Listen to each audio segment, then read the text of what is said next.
Asking for a Friend, the law you need to know, by butlerfirm.com. We get a lot of questions about mediation. So today, in Asking for a Friend, we'll talk with Gino Brogdon Jr., who's a really good mediator. Gino used to run a trial practice shop like ours. He used to handle personal injury cases like we do. But as he grew in his career, he started handling some mediations, which is where he sits down on an informal basis and tries to reach a settlement so that neither party has to go through years and years of litigation. And he found that he was really good at it and that he liked it. So now Gino does mediation full time and is here to talk with us about what that process is and in particular how it might look from the perspective of someone who has a dispute and wants to get it resolved. Here is Gino's website. He is with Miles Mediation. You can see that logo in the top left, which is a really good mediation shop here in Atlanta. You can tell from his calendar he's popular because he's booked up all the time. His bio is down here under neutral information. If you wanted to read more about him, you could. I'll just say now that Gino's good at what he does, and he's really good at explaining it. So we look forward to talking with him today and asking for a friend. Well, Gino, thank you for joining us. I'm excited to have you today. We have talked with a few folks with different expertise in different fields, but nobody in ADR, Alternative Dispute Resolution. Tell us what you do. So Jeb, I am a mediator and an arbitrator. My wife and I are co-founders of a mediation software. And mediation and arbitration are forms of alternative dispute resolution. And so that is what I, in these past 7 or 8 years, have dedicated my life to. Okay. And you haven't always been a mediator. You were once a lowly lawyer like me. Is that true?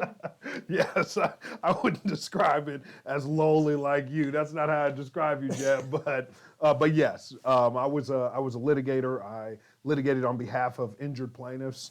And while I love being a litigator, I learned my real skill set was helping people resolve matters in creative ways, as opposed to litigating them. And now, is that full-time for you? That is full-time for me, yes. So tell us, all right, let's pretend that I've got some dispute with somebody. I don't know anything about the law. I have successfully avoided lawyers and mediators my whole life. But my run of success is coming to an end. I've got this problem with this company or this dude who won't do right. How might I come in contact with you? Like, how is your job relevant to me? So mediators, what mediators do is they help solve problems on a lot of different levels. So imagine almost any dispute you can think of, whether it is you're talking about a car accident or you're talking about a dispute with your landlord, even a domestic dispute like a family dispute. Mediators are essentially people that help facilitate conversation to try to find creative solutions that help you and whoever that other party are really make decisions that take everything into account, fully encompassing not only what happens next if you're not able to get it done, but the benefits and the downsides of solving problems. That's really what your mediator is doing. So how would I even come across you? So an example, I primarily mediate in the personal injury space and business disputes. Because that's what you were doing as a lawyer before. Exactly. And because I was doing that type of litigation, it made sense to move into that space. Okay. You could run into a mediator in a lot of different ways. So you could be ordered to mediation by a court, whether it is a smaller claim in magistrate court. Many of those are required to go through short mediations that are only an hour or two long. Mm-hmm. In Gwinnett County, all civil cases are required to go to mediation. Yeah, we see that more and more, as you well know. I mean, right. Most judges now are doing that. And it is a very good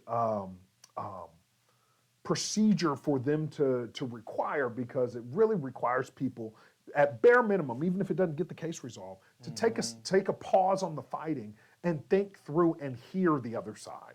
I think the thing I love most about mediation is, even when I may not be successful in a settlement, you have success in being heard. And I think for your average person, that's a big piece of disputes in general, that at least has the other side heard and understood why I'm saying this. Not just what I'm saying, but why, where it comes from, and what walk of life I'm bringing to this that informs my decision making. Yeah. And that's so important, whether you're dealing with an insurance company, a landlord, a family member. Being heard and communicating well is the key to resolving disputes. So let's say that I end up at a mediation in front of you. You're going to be the mediator who helps everybody get on the same page. I know, from my perspective as a lawyer, what I see, I usually tell my clients we'll probably have an initial session. Everybody's in one room, be a whole bunch of lawyers, some insurance adjusters, you, me, the whole thing. And I tell them our mediator will give us a talk about how everyone should play nice and put their cards on the table. And then I tell them we'll split up in different rooms and pass numbers back and forth. Now, that's a very simplified explanation. Tell me, put some flesh on those bones. Tell me what you feel like most people ought to expect when they walk in and Gino Brogdon Jr. is going to be doing mediation. Okay. If you were to walk into a mediation with me, you'd come, you'd sit down. I am a mediator at Miles Mediation, and so there's plenty, as Jeb knows, there's plenty of snacks and coffee and drinks to keep How did people. I forget the snacks? The You're right. cookies. But you'd sit down, you'd be most likely with your lawyer, and because in the type of work that I do, when you are injured or you have a business dispute at the level of case I'm mediating, you generally need a guy like Jeb there. Okay, but when you're sitting there with your lawyer, the thing that I would tell you is about to happen is I first talk to you about what happened, and not necessarily in detail you wouldn't want to go into, but I would acknowledge your injury or acknowledge whatever suffering you have been through, because what we understand as mediators and as attorneys like Jeb is even if you get a good result, it doesn't fix what you went through. It doesn't take trauma away. It doesn't give you time back. Doesn't give you health back. There are a lot of things we do not get back in mediation. We are making the best of a bad situation. Jeb's gotten some incredible results, but if you talk to those families you represented, it didn't bring their loved ones back. And so the first thing we got to do before we talk about money or process is acknowledge what you went through. Let's talk about that so that we have a clear understanding at the beginning. We're not going to fix this, but you're going to be heard. We're not going to fix it. But I want to listen to you so I understand when you say things later in your mediation that we have context. And so we start with affirming that. And then I tell them a little bit about what we're there to do. And that is, you are there to figure out, can they create enough risk for you not to go to trial? Now, tell me what you mean, but that's an interesting phrase. Can you create enough risk? What are you talking about? So I see risk as an equation. And it is, and the two variables in the equation are the amount of money they're willing to offer you and what other facts are important in the case in your evaluation. Okay. And you got to have those two pieces of the equation before you know your risk. And so what I always say to folks is, look, let's fill out the equation first. Let's get that top dollar that they're willing to offer you so that you know before you say yes or no to an amount or think about going to trial, you know what they'll offer you before you go to trial. Number two, we got to know what they're going to say to a jury, because even though you probably live your case, you live your pain, you live your suffering, no one can ever experience it in the way that you experience it. Right. You got to know what they're going to say in the other room, because sometimes they have a clever lawyer on the other side who can use pieces of your medical care, can use pieces of any part of the case against you, and you don't even know it because you're just trying to get better. And so you should hear that before 12 people make a decision about the value of your pain and suffering or the value of your business dispute. So I guess the risk from a plaintiff, someone that I would represent, is, look, I think you got a great case, but the jury might disagree. I've got downside risk at trial. And the risk for an insurance company or a well-heeled corporate defendant is a little bit different. Right. What does that risk look like? So I'm in the other room. That's what I'm saying to your average person that walks into mediation. Your company, it kind of depends on what they value. And so one of the things that I have to do prior to a mediation is figure out, what does this company value? For example, I'm not going to name any names, but here in Atlanta, we got some big names that generally try to do right by people. Those companies do not want a bad story out. So they're willing to pay a premium in order to keep this confidential. So I know that at the beginning that what is valuable to this company is keeping this quiet and doing the right thing. So how do we accomplish that goal? How does that goal intersect with the person who's sitting in the other room? That's really, so risk in the other room is, it also involves numbers. It is, one of their variables is, what is the least the plaintiff will take? And then the other variable is, how will this case be presented at trial when you compare that to what their priorities are and what they value. And I mean, there's, not to oversimplify, but there's the upside risk. If you're an insurance company or a wealthy corporate defendant, you might get hammered. Right. A jury might destroy you. Right. And so I feel like that's a risk they have to think about, in addition to the reputational risk. Absolutely. Absolutely. That you raise. You gotta, and you know, that is always the risk, especially in the kind of environment that we are right now, where I feel like since the pandemic, if you're looking at verdict numbers, if you're looking at settlement numbers, they're up. Yeah. And they may not be forever. I do believe it's a pendulum that swings back and forth. But right now they're up, and people are paying for the silence because they don't want to be in certain counties. They don't want to be dealing with Jeff, okay? He's very kind. You can come back. So, now, Gino, like, you work at a private mediation company, and you're handling, I mean, it really, so far as I know, you correct me if I'm wrong, you know, fairly, what some people call high exposure, high end, serious injury, personal injury cases. It's like, it's kind of the big stuff. Is that what all mediators do?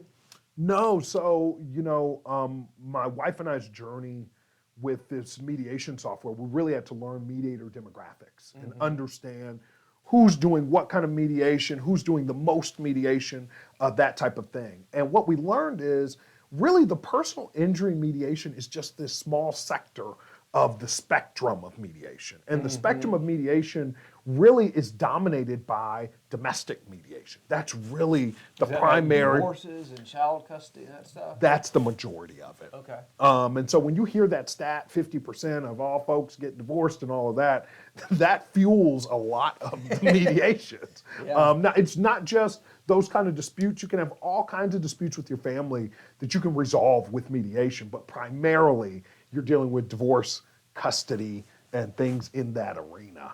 You mentioned, we were talking, I think, landlord-tenant, is that a thing? It's also a big one. It's also a big one. And you know that it's also a very common dispute. You know, I remember when I practiced more, I would get a lot of folks who would, when I first started my practice, and I hadn't kind of established what I wanted to do, you know, I was doing personal injury, but I was also reviewing contracts and trying to keep the lights on. And I remember getting landlord-tenant cases, and while I never took any of them on, I remember receiving so many of them and just wondering who deals with the landlord-tenant cases. And we all know a lawyer or two that do them, but really there's... Not many. Right, not many. But there's a huge mediation market out there that I think a lot of folks don't know about, that you pay a mediator $100 and the apartment complex pays their $100 and you guys do an hour or 2 hour mediation and potentially work it out. Tell me about that, because I mean, not everybody with a real case has a big case, and not all of them want to deal with me. You know, there's good reasons for that. So, like, let's say, like, I have a dispute with my apartment complex, or my cousin's being weird about grandma's money, or something like that, and I don't need a damn high-dollar lawyer, but I need my problem resolved. Yeah. Where can I go? Where do I find these people? So that is, Jeb, that's actually the point of our software. Okay. What's it going to be called? It's the software is called Fourth Party. And really, the software is free to users like yourself, and essentially what you do is go to fourthparty.app, and there's a search function, and you search for a mediator. Is this live now?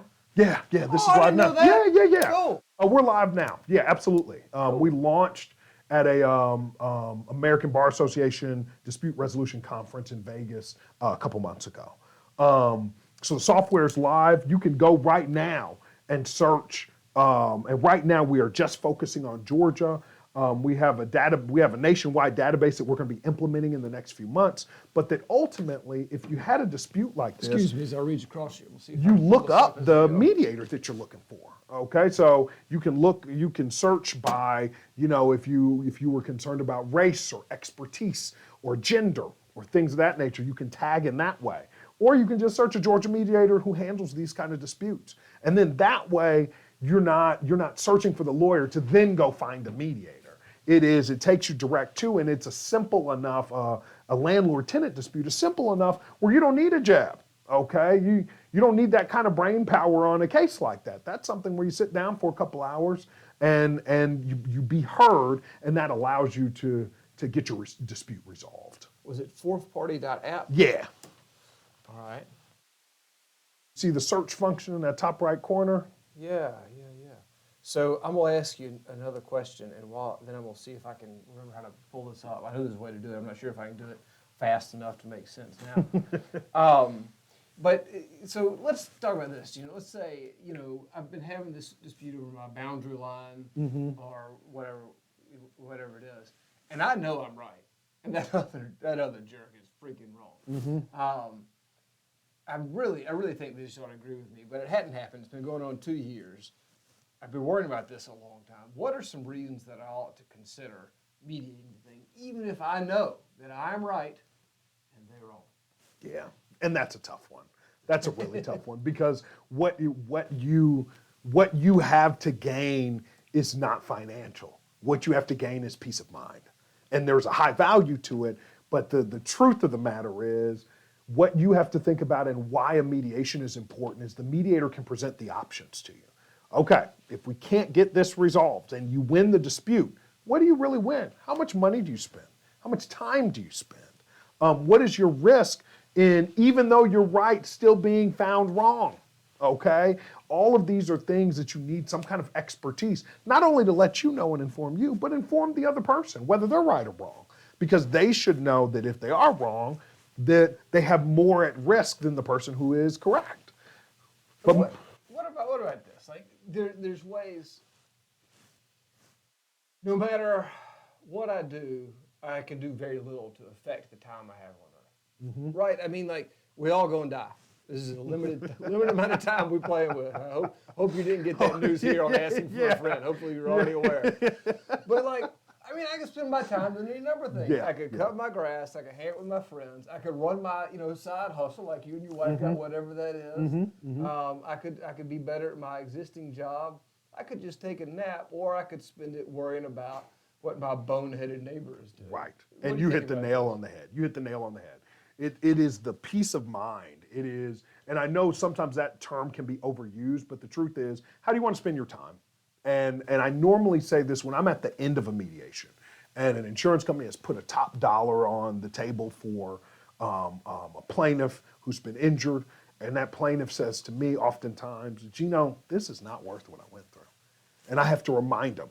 And maybe this is because my mom's a therapist, so I got a lot of issues. Okay, she's a PhD psychologist, and he is a judge. So I got all kind of issues, y'all. But the truth is, when you get to that final moment, you got to remind people, the money doesn't fix what you went through. The money doesn't give you back your time and your energy. The question is, how will I continue to spend my time with my family? How will I continue to spend my life here on earth? And if that is spending it in a way that creates value for yourself, that value isn't fighting somebody at trial.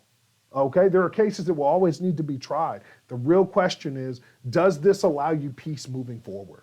Does it help you turn a chapter in your book of life so that you can move on? Because I was in a horrible head-on collision with a drunk driver probably about 5 years ago. And I remember when they offered me some small settlement, and I said, and I talked to my mom about it, and she said, Gino, what is worth your time moving forward? Don't think about this being worth any injuries. And it made me a better mediator, because once I started thinking about, this isn't money for injuries. This money doesn't make you whole like the law says. It doesn't fix losing a loved one. It is, how am I going to dictate my conversations in the future? Am I going to talk about this forever? Is this going to dominate who I am? Is this going to take over my identity because I want to fight and because I'm not getting the amount of money that I think is correct for this? And for some people, it is worth the fight. But for most people, when you think about the conversation you want to be having in a year about this incident, is you don't want to be having a conversation about it. You want to be moving on with your life and enjoying your loved ones. There are crazy people like me who like to fight. But thank God there ain't that many. So Gino, as you were talking, I found this really cool website, and let's pop this thing up. Look, and there's you and me sitting there running our mouths in the corner. But this is you. I'm gonna hand the machine to you and kind of tell us what we're looking at.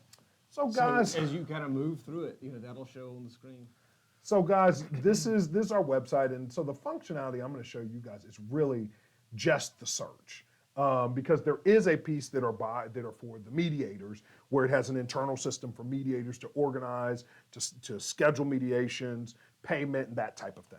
So for example, right here we got Brian Sutliff. Brian is actually a part of our team at Fourth Party. Okay, he's the first one that comes up.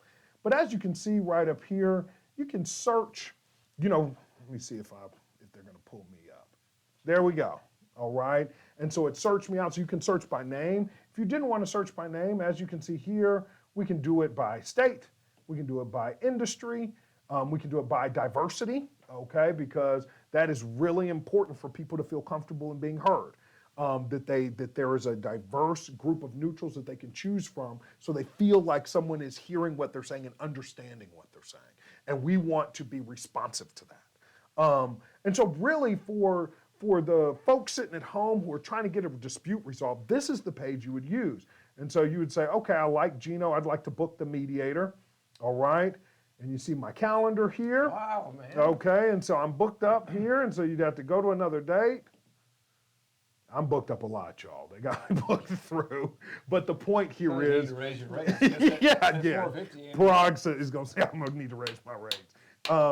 And guys, down here, I haven't done this yet, but if you can't see where Jeb and I are, but if you look down where the mouse is right here, there's an education and a members and affiliation section. And so if you needed to read a bio and understand more about me, you could do that type of thing. So that's really what it is for your average person who's just looking for a mediator with the right kind of expertise to handle whatever dispute you need. Cool, man. Let's, great work. Thank you. To you Thank and, you. and Mrs. Brogdon. Thank you. Really She's cool. the brains. It is all her. That might be true, it might not, but I know that you're a smart dude because every smart dude says that.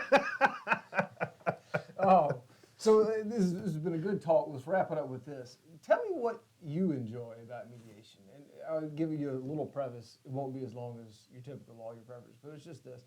Yeah, I feel your passion for what you do, and that's really cool. And that's hard to fake. Yeah. And when someone gets out of bed and hustles every day on something for a long period, as you have with mediation, I know, and as you are with Fourth Party, it's something other than money that's driving it. So what drives you? I'm really driven by this concept of justice, because justice is kind of this moving line that you got to fight for, and that's why cases will always need to be tried. That's why we are all, both lawyers and mediators, are necessary cogs in this justice system. And so, but justice, in my opinion, is a big piece of it is being heard and understanding, and having that person in the other room knowing that they hear you, they understand you, and that people can find peace in their life through mediation, that they can resolve something, and once it is resolved, and it's not me that's resolving it, it are the people in the room. But when people choose to resolve something, and that allows them to take the weight off of their shoulders, I just don't know that there's much better for me, and that's selfishly, but helping people reach those goals, and letting them put something in their life that has traumatized them behind them. That's really it. That's what I enjoy. That's cool. Thank you, man. I appreciate you having me on, man. Yeah. Thanks a lot. Thanks a lot. Yeah, this has been great. You showed off your technology skills. That was pretty good. I'm pretty impressed. Yeah, I mean, I'm pretty impressed. Honestly, I thought the chance was about 1 out of 3. You look like, Jeff, they look kind of like a TikTok video where they do the faces over the background. I didn't even know you know how to do that kind of thing, I man. barely do. We do TikTok now. It was crazy. Oh, do you really? Yeah. I mean, I record TikToks. I have to really watch them. Dang, I should stop recording before I say all this shit. We got editing. Oh, she's knocking now. Thanks for joining us on Asking for a Friend, the law you need to know. Find us online at www.butlerfirm.com.